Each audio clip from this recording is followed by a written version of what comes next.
Whoa! Who's that jumping out the sky? Happy Thanksgiving, everybody. Gobble, gobble, mother... Well, hello there, and welcome back to Playing with Fire. We back at it again, everybody. I know it's been a while since we've been able to actually do a Playing with Fire video, but we're back again, and we're gonna be back. We're gonna keep coming back. A lot's changed since we've last been on this segment. I'm officially a pescatarian now. I know, I'll be swimming with the fishies. But, that doesn't mean that my palate has changed. Well, actually, it does mean, that's exactly what that means. Anyways, main point being, we are here today to go over a very interesting type of dish. This dish is something that actually was recommended that we try out by a Mr. Osaka Traveler. You can follow him on his Instagram. He recommended us this recipe. So we're gonna give it a shot here today, and that, of course, is the Korean corn dog. I've never tried the Korean corn dog before. I'm not even big on corn dogs, and this one's gonna be even more different because it's gonna be like vegetarian, because the actual meat in and of itself is impossible meat. So, we're gonna be doing Korean meatless corn dogs. Oh, wait a minute. It's time to cook. Ready? Okay. Fireplays keychain. Fireplays keychain. Activate. Merge up. Buy the merch expeditiously.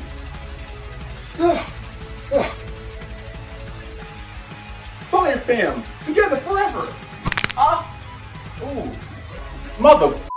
Because this is gonna involve a lot of different type of components, I'm gonna break it down into different segments, okay? Firstly, we gotta make sure that we got the plant-based sausages, you dig? Of course, I went with the Simple Truth, you know what I'm saying? These are really good. They're honestly my favorite. They're meatless. Next, we gotta get one of these eggs, you know what I'm saying? One of these eggs here. I went with pepper jack cheese, you know what I'm saying? We're gonna be using some mozzarella type of cheese, even though this is pepper jack, you know what I'm saying? So get your pepper jack. Ultimately, something that's you're gonna be able to cut, you know what I'm saying, into different types of cubes, you know what I'm saying? Butter. Some people go with margarine.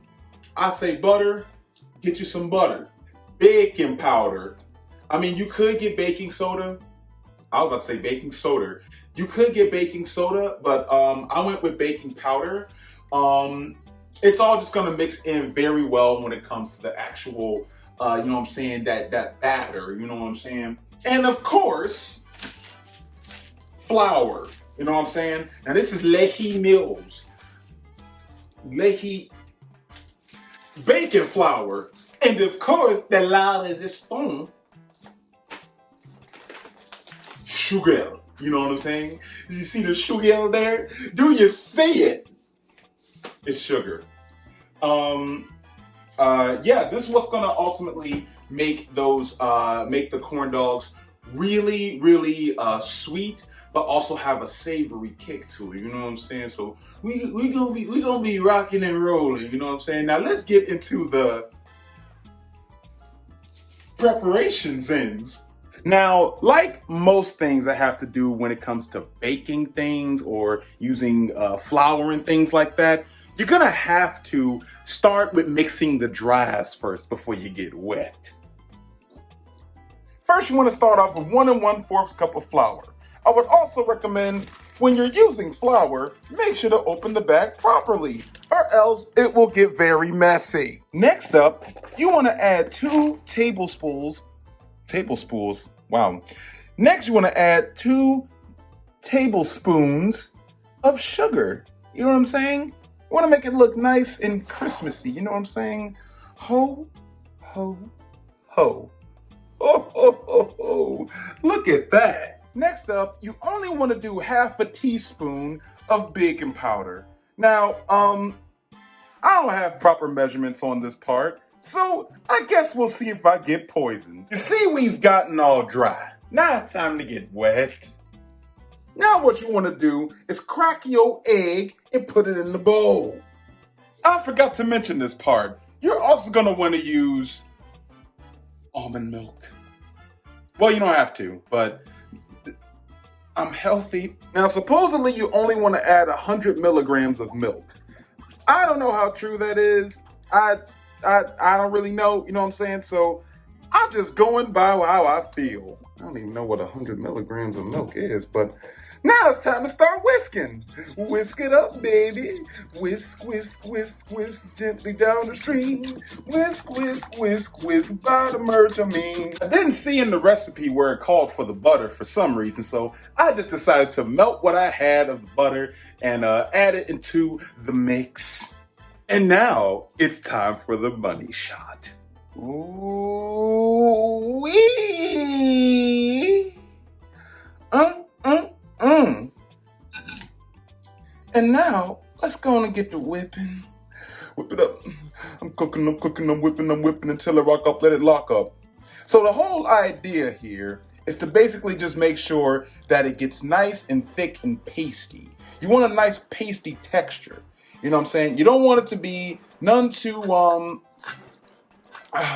want it to be nice and thick. You know what I'm saying? You want it to be thick, but also be nice and whippable. You know what I'm saying? You want to get all that. Now at this point, you can cover that up and put it in the fridge for, you know what I'm saying, a little while. While you're doing that, let's work on them skewers. For the skewers, I was ultimately just looking to make sure that everything was properly proportioned. The sticks were pretty long. I wasn't even using proper skewers for this. They're like long toothpicks more so. But main point being, I was just trying to make sure that the portions were correct so that everything could fit in there. You know what I'm saying? You more or less want to cut the hot dogs in half and then cut the tips at the end off just so that it fits pretty well. Same with the cheese. You want to make sure that the cheese is relatively like, I don't even know measurements, but just cut them right. Wow, that wasn't difficult at all. Next on our list is actually the fun part, where you get to mix and wrap the batter with the skewers to create that coating. I had to transfer the mix from the bowl over to the jar only because it was a little bit easier to actually dip the skewers in. I would recommend doing that for sure. I also recommend definitely having some type of like bites or crunchies.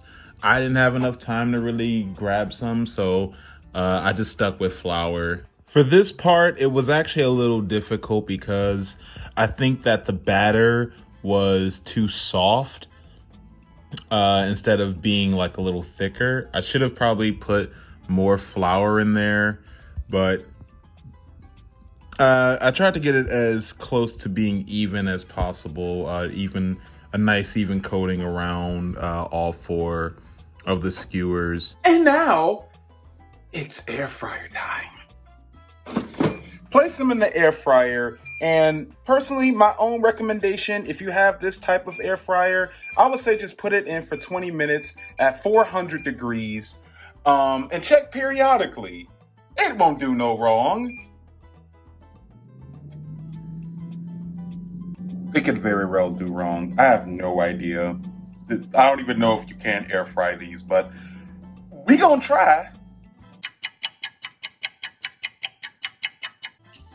Oh man, alrighty, let's just see what this looks like.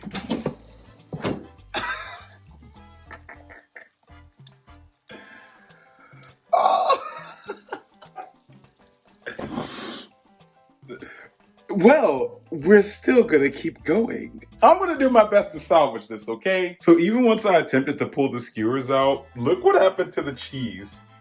The cheese actually melted off of the stick. And this is what my skewers look like. Oh man. Oh, okay. And this is what this looks like. The melted cheese. Admittedly, my Korean corn dogs don't look that great, but we're not entirely done with them yet. So what I ultimately ended up doing was just scooping the cheese that was out of the air fryer and placing it on the individual hot dogs. Well, not hot dogs, but on the corn dogs themselves, right? So I did the best I could to salvage it.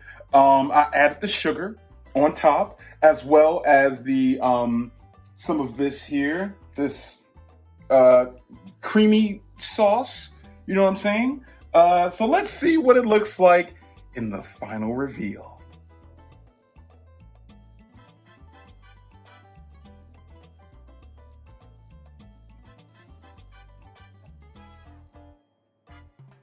All right, I'm gonna try this out.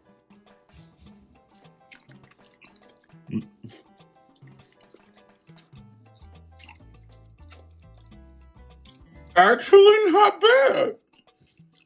Oh wow, it looked like booty, but it tastes like hell. I guess just as a quick retrospect, the batter definitely didn't had more milk than it should have. It was like way too thin. You know what I'm saying? I think that was one of the reasons why the it actually fell off of the meat or meatless meat. I also didn't have the proper skewers, you know what I'm saying? I had, you know what I'm saying? Like, so it's a learning situation, you know? I probably could have used way more baking soda and way more flour, just to even out. But the thing is, it tastes decent though. Like, it doesn't taste bad. It's actually very sweet. But it has that savory taste to it. And the cheese on top of it actually is dope. So the taste is there. The form and execution is not.